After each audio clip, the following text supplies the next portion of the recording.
ब्रेकनंतर आपलं स्वागत. पुढच्या बातम्या पाहूयात. महाराष्ट्रात पुढील 10 दिवस थंडीचा कडाका वाढणार आहे. राज्यात काही ठिकाणी मात्र किमान तापमानात सरासरीपेक्षा 1 ते 3 डिग्रीची घसरण होण्याची शक्यता आहे. मकर संक्रांतीनंतर कापसाचे निर्यातीचे सौदे सुरू होत असतात आणि त्यामुळे संक्रांतीनंतर कापसाचे भाव वाढतील अशी शक्यता दरवर्षी असते. मात्र यंदा कापसाच्या निर्यातीला उठाव नसल्यानं संक्रांतीनंतरही कापसाला फारशी मागणी न वाढल्यानं भावावर कोणताही परिणाम झालेला नाहीये. त्यामुळे कापूस उत्पादकांवर संक्रांत कायम असल्याचं चित्र आहे. इथेनॉलचं उद्दिष्ट पूर्ण करण्यासाठी मोठा निर्णय घेत केंद्रानं एफसीआयकडून डिस्टिलरींना विकल्या जाणाऱ्या तांदळाच्या किमतीत प्रति क्विंटल 550 रुपयांची कपात केली आहे. डिस्टिलरीज कमी किमतींमध्ये 24 लाख मेट्रिक टन तांदूळ खरेदी करू शकतील. या निर्णयानंतर इथेनॉल निर्मितीचा वेग वाढण्याची शक्यता आहे. राज्यात मक्याची आवक 13% घटली असून दर एमएसपीपेक्षा अधिक आहे. अमळनेर बाजारात मक्याची सरासरी किंमत सर्वाधिक 2263 रुपये प्रति क्विंटल इतकी होती. राज्यातील बाजार समितीमध्ये सोयाबीनची 46,615 इतकी आवक झाली आहे. सोयाबीनला 4018 रुपये प्रति क्विंटल दर मिळालाय. लातूर बाजार समितीमध्ये पिवळ्या जातीच्या सोयाबीनची सर्वाधिक आवक 12,508 क्विंटल इतकी झाली. गोंदिया जिल्ह्यातील रेतीची अवैध वाहतूक करणारा ट्रक जप्त करण्यात आलाय. तर 27,09,000चा मुद्देमाल देखील जप्त केलाय. मोरगाव महसूल विभागानं केलेल्या कारवाईमुळे तालुक्यातील अवैध रेतीची वाहतूक करणाऱ्यांचे धाबे दणाणले. गोंदिया शहरात 24 तासात पोलिसांनी चोरीचा उलगडा केलाय. गुन्हे अन्वेषण विभागानं 24 तासात चोरीचा उलगडा केलाय. 73,000चा मुद्देमाल हस्तगत करण्यात आलाय.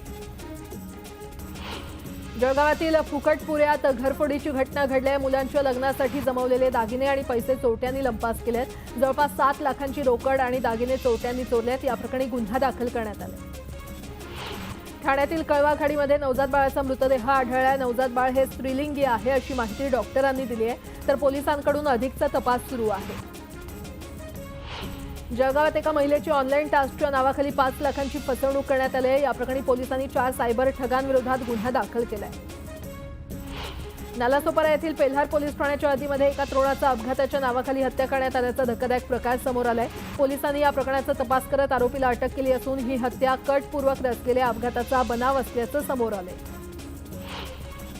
भारत आणि अमेरिका संबंध अधिक बळकट होण्याच्या दृष्टीनं वाटचाल सुरू आहे. दोन्ही देशात सायबर आणि डिजिटल गुन्हेगारीबाबतची माहिती देवाणघेवाण संबंधी महत्त्वपूर्ण करार पार पडला. भारतीय परराष्ट्र मंत्रालयानं नुकतीच माहिती दिल्याचं वृत्त एएनआयनं एक्स अकाउंटवरून दिलं. आता एक सविस्तर बातमी पाहूयात. मुंबईतल्या संजय गांधी नॅशनल पार्कमध्ये पार्कच्या स्थापना दिनीच गुड न्यूज मिळाली आहे. तब्बल 14 वर्षांनंतर या पार्कमध्ये सिंहाच्या छाव्याचा जन्म झालाय. मानसी सिंहिणीच्या छाव्यानं संजय गांधी नॅशनल पार्कचं आकर्षण वाढलं असून येत्या काळात पर्यटकांची संख्या वाढण्याची शक्यता आहे. मुंबईतल्या बोरिवलीमधील नॅशनल पार्कात तब्बल 14 वर्षांनी पाळणा हललाय. नॅशनल पार्कच्या स्थापना दिनीच इथल्या मानसी या सिंहिणीने एका गोंडस छाव्याला जन्म दिलाय. गेल्या 14 वर्षात या उद्यानात पहिल्यांदाच सिंहाचा जन्म झालाय. गुरुवारी रात्री 9:30 वाजता मानसी या सिंहिणीने या छाव्याला जन्म दिला. त्यानंतर रात्री 2:30 वाजता तिने छाव्याला दूध पाजलंय. आज 14 वर्षानंतर सिंहाच्या छाव्याचा जन्म झालेला आहे आणि तेही प्युअर एशियाटिक ब्रीडचं मेल आणि फिमेल आपण खास गुजरातवरून आणली होती. पिल्लू मुख्य म्हणजे आईच्या दूध त्याला चांगलं मिळतंय, त्यामुळे त्याची नैसर्गिकरित्या वाढ खूप चांगली होईल. 2022 मध्ये जुनागढहून मानसी आणि मानस ही सिंहांची जोडी नॅशनल पार्कात आणण्यात आली. मानस आणि मानसीच्या मिलनानंतर 108 दिवसांनी मानसीने या पिल्लाला जन्म दिलाय. हे पिल्लू सुखरूप असून त्याचं वजन 1 किलो 300 ग्रॅम इतकं भरलंय. सीसीटीव्हीच्या आधारे वन विभागाचे कर्मचारी या दोघांवर सुद्धा बारीक लक्ष ठेवून आहेत. तर आतापर्यंत घडलेल्या सगळ्या महत्त्वाच्या बातम्या आपण वेगवान स्वरूपात आणि सविस्तर रूपात जाणून घेतल्यानंतर यापुढे देखील बातम्यांचा ओघा असाच सुरू राहणार आहे. मात्र ते अधिक महत्त्वाची आठवण तुम्हा सर्व प्रेक्षकांना करून द्यायची आहे. या सर्व प्रकारच्या बातम्या, मग त्या राजकीय असो, सामाजिक असो, मनोरंजनाच्या बातम्या असो किंवा तुमच्या कामाच्या बातम्या, तुम्ही तुमच्या मोबाईल फोनवर देखील पाहू शकता. त्यासाठी तुम्हाला काय करायचं आहे, तुम्हाला आमच्या सोशल मीडिया प्लॅटफॉर्मला भेट देणं गरजेचं आहे. आम्हाला फेसबुक, यूट्यूब, ट्विटर आणि इंस्टाग्रामवर फॉलो करा. तिथे वेळोवेळी प्रत्येक बातम्यांचे अपडेट हे तुमच्यापर्यंत पोहोचत राहतील. मसाजोग प्रकरण धनंजय मुंडे यांना भोवलं. बीडमधून धनंजय मुंडेंचा पत्ता कट झालाय. पालकमंत्री पदाच्या यादीमध्ये मुंडेंचं नाव नाहीये. न्यूज 18 लोकमतच्या बातमीवर शिक्कामोर्तब झालाय. मुख्यमंत्री फडणवीस गडचिरोलीचे तर एकनाथ शिंदे यांना मुंबई शहर आणि ठाण्याचं पालकमंत्रीपद देण्यात आले. तर अजित पवार यांच्याकडे बीड आणि पुण्याचं पालकमंत्रीपद असेल. शिवसेनेमधून संजय शिरसाट हे छत्रपती संभाजीनगरचे पालकमंत्री तर गुलाबराव पाटील जळगावचे पालकमंत्री झालेत. संजय राठोड यवतमाळ आणि उदय सामंत यांना रत्नागिरीचं पालकमंत्रीपद सोपवण्यात आलं. चंद्रशेखर बावनकुळेंना अमरावती आणि नागपूरचं पालकमंत्रीपद देण्यात आलेलं आहे तर पंकजा मुंडे यांना जालन्याचं पालकमंत्रीपद मिळाले. गिरीश महाजन यांना नाशिक आणि चंद्रकांत पाटलांना सांगलीचं पालकमंत्रीपद सोपवले. हसन मुश्रीफांना वाशिम तर अदिती तटकरे यांना रायगडच्या पालकमंत्रीपदाची धुरा देण्यात आलेली आहे. नरहरी झिरवळ यांना हिंगोली आणि बाबासाहेब पाटील यांना गोंदियाचं पालकमंत्रीपद देण्यात आलं. रायगडचं पालकमंत्रीपद अदिती तटकरे यांच्याकडे गेल्यानं शिवसेनेचे मंत्री भरत गोगावले यांनी नाराजीचा सूर आवळलाय. अदिती तटकरेंना पालकमंत्रीपद मिळणं हे अनपेक्षितच होतं. जिल्ह्यात मलाच पालकमंत्रीपद मिळणार असं वातावरण असताना हा घेतलेला निर्णय धक्कादायक असल्याचं ते म्हटले. छत्रपती संभाजीनगरचे पालकमंत्री म्हणून शिंदे गटाचे संजय शिरसाट यांचं नाव जाहीर झालंय. पालकमंत्रीपदाची माळ गळ्यात पडताच संजय शिरसाट यांच्या समर्थकांनी एकच जल्लोष केला. रायगडमध्ये पालकमंत्रीपदासाठी अदिती तटकरे यांची वर्णी लागल्यानं जिल्ह्यात ठिकठिकाणी जल्लोष साजरा करण्यात आला. रोहा इथे फटाके फोडून आणि पेढे भरवून जल्लोष करण्यात आला. मुंबई शहरासह पूर्व आणि पश्चिम उपनगरात वीज पुरवठा करणाऱ्या बेस्टची वीज 15% महागणार आहे. त्यामुळे बेस्टच्या ग्राहकांना नव्या वर्षातच ज्यादाचं लाईट बिल येणार आहे. वाढत्या महागाईचा फटका आता झणझणीत वडापावला देखील बसलेला आहे. कर्जतमध्ये त्याची किंमत 5 रुपयांनी वाढलेली आहे. आता तो 20 रुपयात विकण्यात येतोय. तेल, बेसन, लसूण, पाव, गॅस सिलेंडर यामध्ये दरवाढ झाल्यानं वडापावच्या दरात वाढ झाली आहे.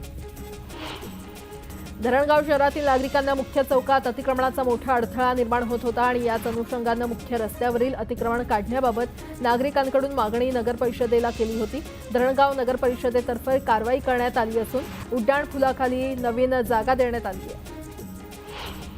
जळगाव जिल्ह्यामध्ये ग्रामीण भागात तूर कापण्यासाठी मजूर मिळत नसल्यानं शेतकरी आता नव्या अडचणींमध्ये सापडलाय. दुप्पट रोजंदारी देऊनही मजूर मिळत नसल्यानं शेतकरी हतबल झालाय.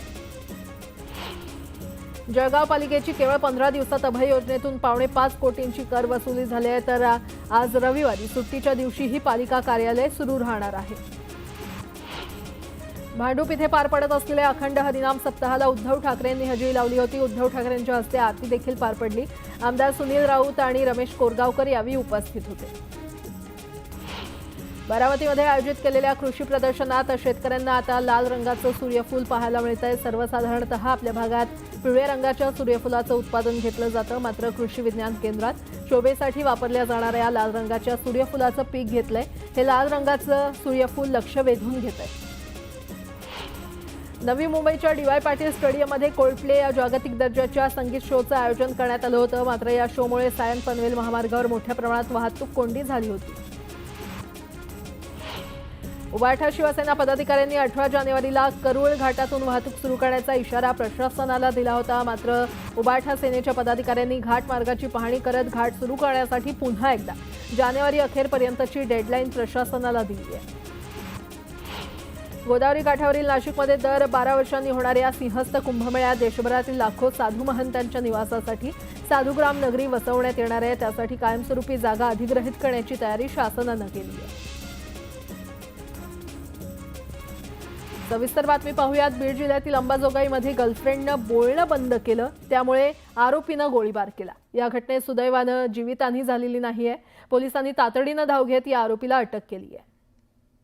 बीडच्या अंबाजोगाई शहरात काल गोळीबाराची घटना घडली होती. 24 तासात आरोपींना अटक करत पोलिसांनी या गोळीबाराच्या घटनेचा उलगडा केलाय. लातूरच्या रेणापूरमधील गणेश चव्हाण या युवकाने गोळीबार केलेला आहे. जिथे गोळीबार केला त्या घरात त्याची गर्लफ्रेंड राहत होती. आरोपी हा माझ्याशी नेहमी बोल म्हणून मुलीला धमकी द्यायचा. तसंच घरच्यांना जीवे मारून टाकेन असं म्हणत असल्याने मुलीने आरोपी युवकाला नकार दिला आणि बोलणं बंद केलं. त्यामुळे युवकाने काल सकाळी येऊन गोळीबार केला. पोलिसांनी युवकाला रेणापूरमधून अटक केली. बंदूक सुद्धा ताब्यात घेण्यात आली. अंबाजोगाई शहर पोलीस ठाण्यामध्ये या संदर्भात गुन्हा दाखल करण्यात आला. या कारवाईमध्ये आम्हाला प्रथमदर्शी असे दिसून आले की ही जी घटना घडलेली आहे ही प्रेम संबंधातून घडलेली आहे आणि यामागे दुसरं कुठलंही कारण नसून नागरिकांनी याबाबत कोणत्याही अफवांवर विश्वास ठेवू नये. दरम्यान या तरुणाकडे बंदूक आली कुठून असा प्रश्न आता उपस्थित होतो. नव्या वर्षात सोन्या चांदीच्या दरात सातत्यानं वाढ होते. आता ऐन लग्नसराईत सोन्याच्या दरांनी लोकांना घाम फोडल्याचं चित्र दिसून येते. जागतिक घडामोडींच्या पार्श्वभूमीवर सोन्याला चांगलीच झळाळी आली असून सोन्याच्या दरांनी विक्रमी 80,000चा टप्पा ओलांडलाय. जळगावच्या सराफ बाजारात सोन्याचे भाव गेल्या 8 दिवसात 2,000 वाढलेत, तर चांदीचे भाव हे 3,000 वाढल्याचं पाहायला मिळत आहे. आजचे सोन्याचे भाव हे 79,400 रुपये असून जीएसटीसह सोन्याचे भाव हे 81,700 रुपये एवढे झाले, तर चांदीचे भाव हे 95,000 रुपयांपर्यंत वाढलेले आहे. त्यामुळे सर्वसामान्यांच्या खिशाला मोठी झळ बसताना दिसते. शॉपिंगला इथे आलेली आहे सोने खरेदीसाठी. सध्या सोन्याचे भाव 80च्या पार गेले. त्याच्यामुळे खरेदी करताना कॉम्प्रोमाइज करावे लागत आहेत गोष्टी खूप साऱ्या. त्यासाठी सोन्याचे भाव कमी झाले पाहिजे ही आमची इच्छा आहे. जागतिक पातळीवरती सोन्यामध्ये गुंतवणूक वाढल्याने सोन्याचे भाव वाढल्याचं सांगण्यात येत आहे. आगामी काळात अशीच गुंतवणूक राहिली तर सोन्याचे भावही वाढत जातील असा अंदाज आहे. त्यामुळे सोन्यामध्ये गुंतवणूक करणं सर्वसामान्यांसाठी मात्र कठीण होणार आहे. बातम्या आता पाहूयात वेगवान स्वरूपात. 10वी आणि 12वीच्या परीक्षा प्रवेशपत्रावर विद्यार्थ्यांच्या जात प्रवर्गाचा उल्लेख करण्यात आलाय. त्यानंतर मोठा वाद निर्माण झाला. त्यामुळे शिक्षण मंडळानं हा जात प्रवर्गाचा निर्णय मागे घेतलाय. त्यामुळे 10वी आणि 12वीच्या विद्यार्थ्यांना नवं हॉल तिकीट मिळणार आहे. राज्य मंडळामार्फत घेण्यात येणाऱ्या 10वी 12वीच्या परीक्षेतील गैरप्रकार रोखण्यासाठी शिक्षण मंडळाकडून विविध उपाययोजना केल्या जात आहेत. यंदा फेब्रुवारी-मार्चमध्ये घेण्यात येणाऱ्या 10वी 12वीच्या परीक्षांसाठी केंद्र संचालक, पर्यवेक्षकांपासून शिपायापर्यंत सर्वांच्याच परीक्षा केंद्राची अदलाबदल करण्यात येणार असल्याचा निर्णय घेण्यात आला आहे. केंद्र सरकार संसदेच्या येत्या अर्थसंकल्पीय अधिवेशनात नवीन प्राप्तिकर विधेयक सादर करण्याची शक्यता आहे. त्यात सध्याच्या प्राप्तिकर कायद्याला अधिक सोपा, सुटसुटीत आणि जनसामान्यांसाठी समजण्यायोग्य करण्याचा प्रयत्न असेल. मुंबईला पाणी पुरवठा करणाऱ्या 7ही धरणांमध्ये सध्या 64% पाणीसाठा आहे. मात्र गेल्या काही महिन्यांपासून मुंबईतील अनेक भागांमध्ये नागरिकांना तीव्र पाणी टंचाईचा सामना करावा लागतोय. त्यामुळे ही पाणी टंचाई नेमकी कशामुळे निर्माण झाली आहे असा प्रश्न सर्वसामान्य नागरिकांना पडलाय. मुंबईची ढासळलेली हवा गुणवत्ता लक्षात घेऊन महाराष्ट्र प्रदूषण नियंत्रण मंडळानं टाटा मुंबई मॅरेथॉनच्या मार्गामध्ये air quality monitoring mobile van तैनात केल्या आहेत. मॅरेथॉन दरम्यान हवेच्या गुणवत्तेचं अचूक निरीक्षण करण्यासाठी या व्हॅन तैनात करण्यात आल्या. बुलेट ट्रेनचं काम वेगात सुरू आहे. येत्या 3 महिन्यात टनेल बोरिंग मशीन जर्मनीमधून मुंबईमध्ये दाखल होणार आहे. त्यामुळे बोगद्याच्या कामाला वेग येणार आहे. कासारवडवली ते गायमुख मेट्रो या मार्गिकेचा विलंबाचा फटका बसलेला आहे. तर या मेट्रो मार्गिकेच्या खर्चात तब्बल 14.4% वाढ झाली आहे. त्यातून या प्रकल्पाचा खर्च 64 कोटी रुपयांनी वाढलाय.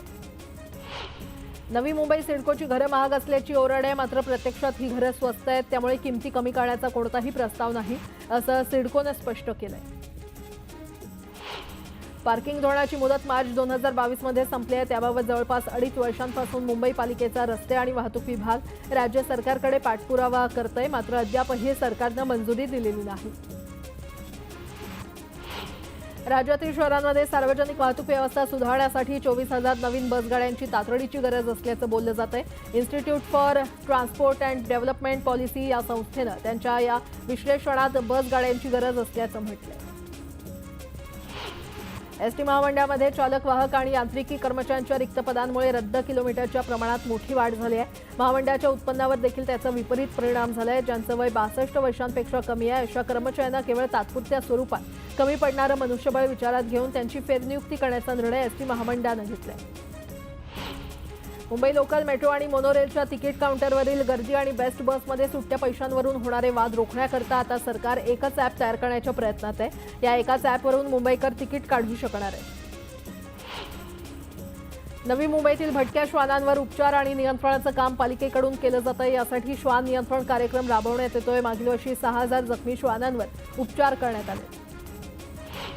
भारतीय नौदलाच्या ताफ्यात अलीकडेच 2 युद्धनौका आणि एका पाणबुडीचा समावेश झाल्यामुळे राष्ट्राची सामरिक सज्जता बळकट होण्यास मदत होणार आहे. संरक्षण क्षेत्रात जागतिक आघाडीवर राहण्याच्या भारताच्या प्रयत्नांना नवी बळकटी मिळाली आहे. दबंग पोलीस अधिकारी अशी ओळख असलेले IPS शिवदीप लांडे यांचा राजीनामा स्वीकारण्यात आलेला आहे. राष्ट्रपती द्रौपदी मुर्मू यांनी IG शिवदीप लांडे यांचा राजीनामा स्वीकारलाय. यासोबतच बातमीपत्रामध्ये एक छोटासा ब्रेक घेऊन लगेचच परत येतोय. पाहत रहा न्यूज 18 लोकमत.